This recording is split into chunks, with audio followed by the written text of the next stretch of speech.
All right, let's just get right into it. We've been with the Hawkins crew through it all, right? The Demogorgons, the Mind Flayer, and now Vecna. But with the finish line in sight, there's this one huge nagging question that's just hanging over everything. After all the heartbreak, all the destruction, how in the world can this story actually have a happy ending? Well, what if I told you the show's been leaving a trail of breadcrumbs for a wild, mind-bending finale this whole time? I mean, it's the question on every single fan's mind. Think about it. Just beating Vecna isn't enough, is it? Hawkins is literally cracked in half, and so many people are gone. A truly happy ending, it feels impossible.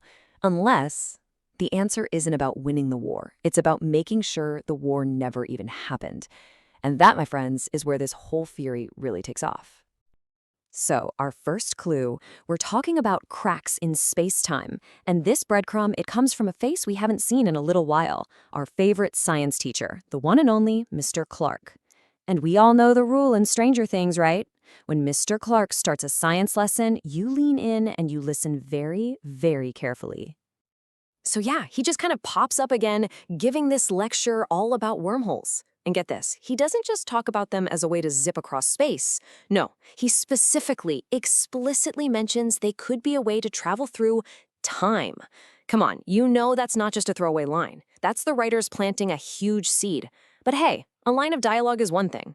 The visual proof? That's where things get really interesting. Okay, look at this. This is where it all just clicks. On the left, that's Mr. Clark's little chalkboard sketch of a wormhole, an Einstein-Rosen bridge. And on the right, that's Will's drawing of the hive mind. I mean, look at them. The similarity is absolutely insane. It's almost a perfect match. This has to mean something, right? It's like, this is our Rosetta Stone, suggesting Will's vision isn't just about another dimension, it's a gateway through time. And this fits perfectly with something huge we learned back in Season 4. Remember when Nancy went to her room in the Upside Down? Everything was frozen. Her diary, her posters, it was all exactly as it was on November 6, 1983, the day Will vanished. So the Upside Down isn't just some alternate dimension running in parallel. No, it's stuck. It's frozen on that one single fateful day. It's a doorway to the exact moment everything went wrong. All right, section 2, the suspect, Vecna the Time Master. So if time travel is the key, who's holding it? Well, let's turn our attention to the big bad himself. We've been thinking of Vecna as this super psychic monster. But what if that's not the whole story? What if his real power is actually control over time itself? And honestly, the evidence has been right there in front of us the entire time. I mean, just listen to what he says himself. I could make my own rules. I could restore balance to a broken world. That doesn't sound like a guy who just wants to burn everything down.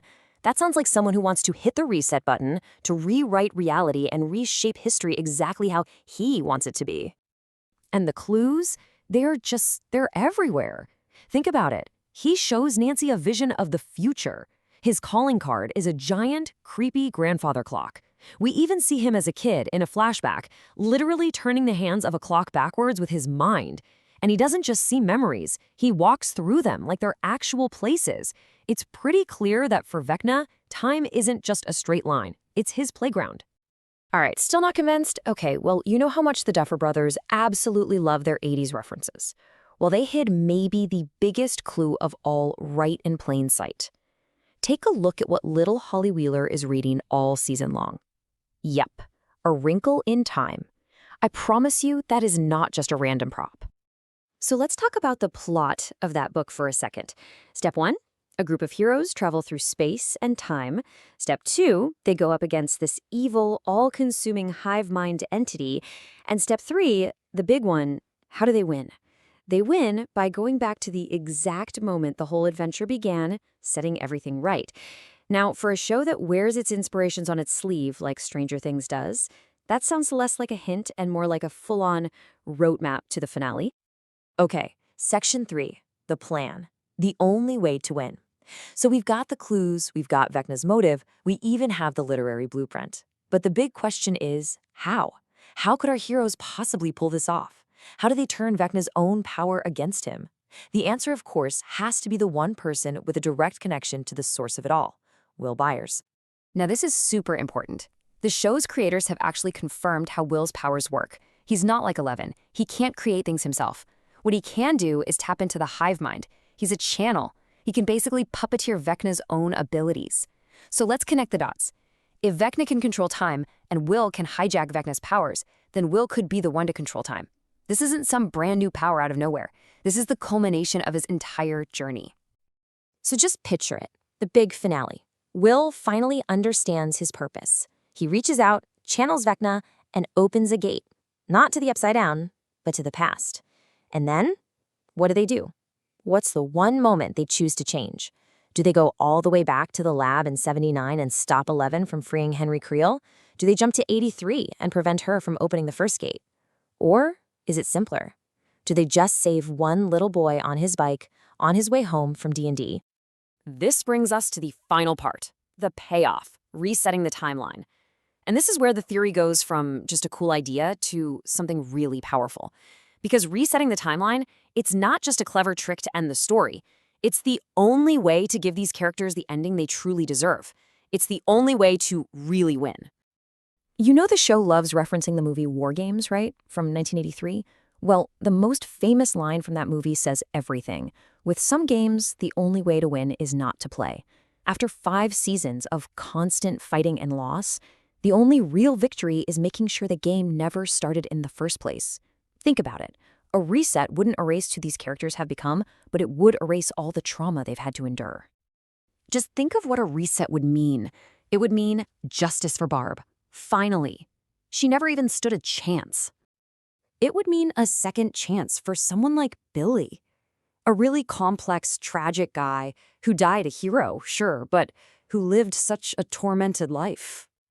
And what if it could undo the show's very first tragedy? What if a reset could somehow save Hopper's little girl, Sarah? I know, it sounds like a long shot, but can you imagine? For the true heart and soul of the show, that would be the ultimate happy ending. So there you have it, the final question. A perfect ending? We've laid out all the evidence, the science clues for Mr. Clark, Vecna's time-based powers, the hints from 80s pop culture, and the massive emotional stakes. Everything seems to be pointing in one very specific direction, which leaves us with one last massive question to chew on. So what do you think? Is this huge pile of evidence pointing to a brilliant, emotionally perfect ending that the Duffer Brothers have been building towards for years? Or are they just masters of misdirection? Could this all be the single most elaborate red herring in TV history, designed to distract us from a finale that's maybe much, much more tragic? I guess we're all going to have to wait and see. But one thing's for sure, the clock is ticking.